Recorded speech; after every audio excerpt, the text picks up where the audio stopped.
Hello, Christopher. Thank you so much for joining the Introscope Spotlight on Internal Communication series. I'm very delighted to have you on my show because we're going to be talking about hiring for internal communication roles. And I know there's an area which you have written about, spoken about, and I think it's a very, very valuable topic for our function and the domain. So thank you for taking the time. So before we get started, if you could quickly introduce yourself for our viewers. Sure. Well, thank you, Anisu, for the opportunity. Indeed, it is a very important topic because that's how things get started. If you don't have the right talent, your internal communications plans aren't going to go very far. To give you, your audience, a bit of background on myself, I've been a communications professional for the past 17 years.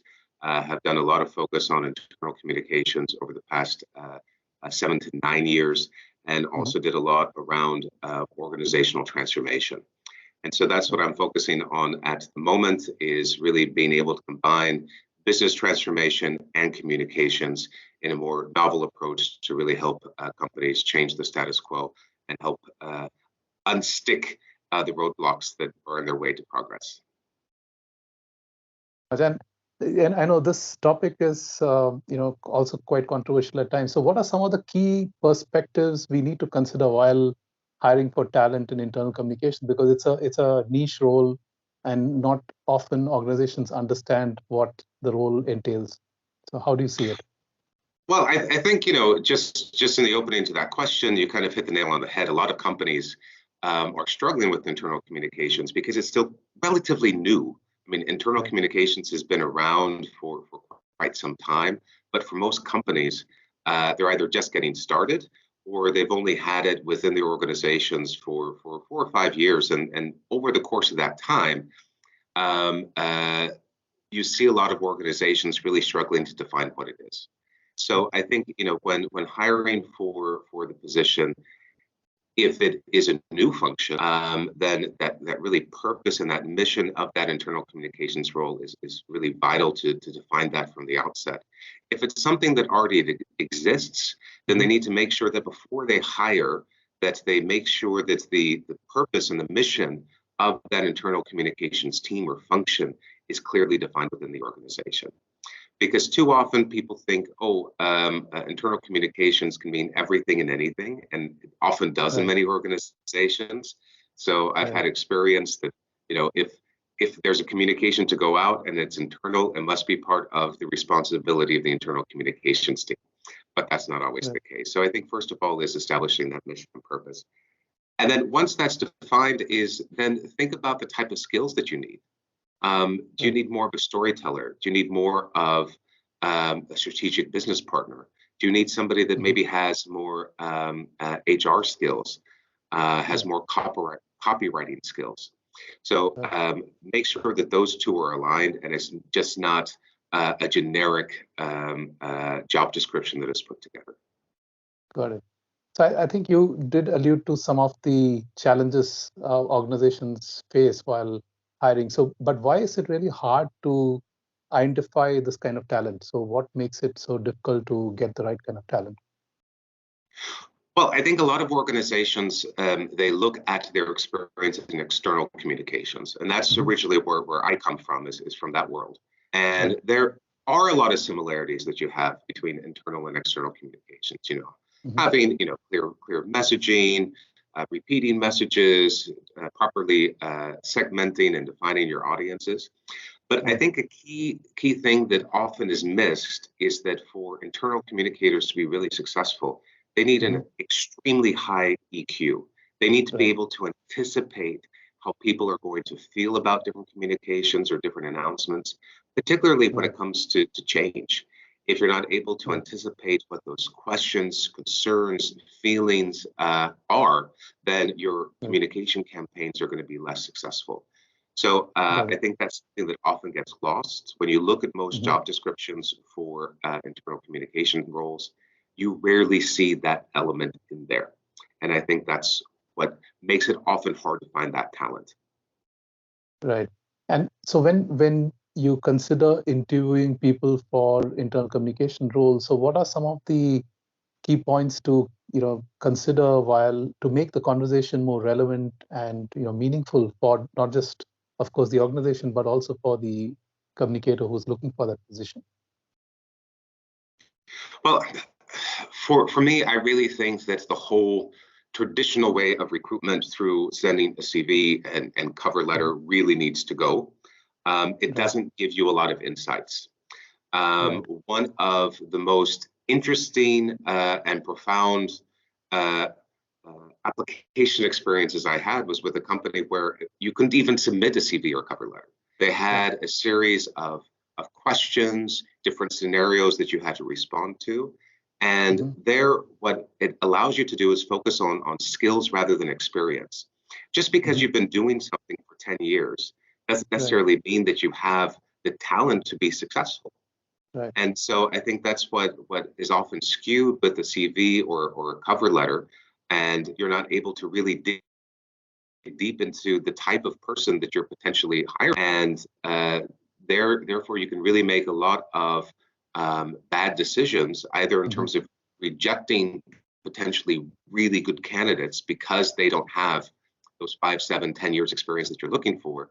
Or the other way is you hire somebody with that experience, but they don't have the skills and the talent that you need.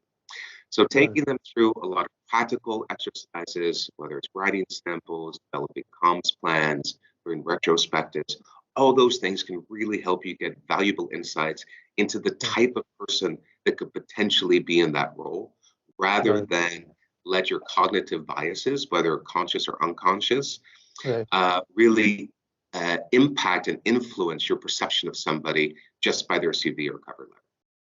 Excellent. I think that makes a lot of sense. And you mentioned about some organizations having this particular format of asking questions and trying to probe deeper into how, if the person is really equipped to manage in that, or thrive in that particular function and the role. So what are some of the kind of questions that, in your experience, that really work in terms of getting the right insights from these prospective candidates? Well, some of the questions that you really need to think about have to be very specific to the organization and the type of culture that you have. So you need to see if somebody is going to be able to function with it. So, for example, if your team is a you need to kind of probe in terms of, how comfortable are they in making decisions? How comfortable are they in defining their own priorities and objectives? Because if you have somebody who's really kind of more in a traditional mindset, and they need somebody to tell them, this is what you're going to focus on, this is what your task is for this quarter, they're not going to succeed in the self-managing team. If you have an organization, and again, this is often the case, where the senior leadership is maybe resistant to some internal communications, and they're not always willing to communicate about different topics.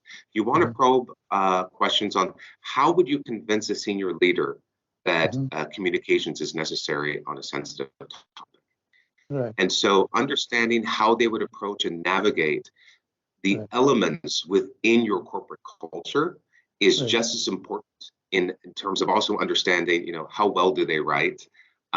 If there's a new you're acquiring a new company, what would a communications plan from you look like? All of those things are very valuable and critical to give you some insights. But let's be honest, they can easily be copied from the internet as well.